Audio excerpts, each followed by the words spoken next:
Okay, what we have here is a 1966 Cadillac AM FM stereo radio.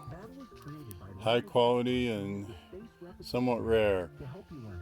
And gonna sell it complete with the external power amplifier. A lot of people sell it without. It works very, very well. The volume is quite good. This is FM. Push buttons work. Changes stations very nicely.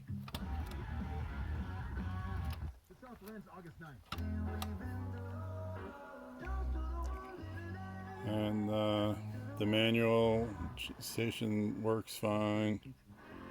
A lot of them slip. I fix them. I've got it hooked up to a genuine antenna as well. This is the FM. I'll switch it to AM. We're inside.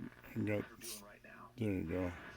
Let's talk for a second about whether so it works quite well. CBP in other parts. The NFL.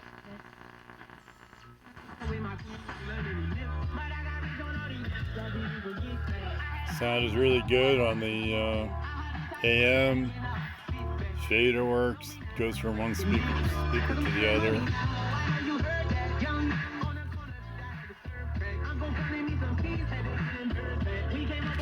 There you go. Back to FM.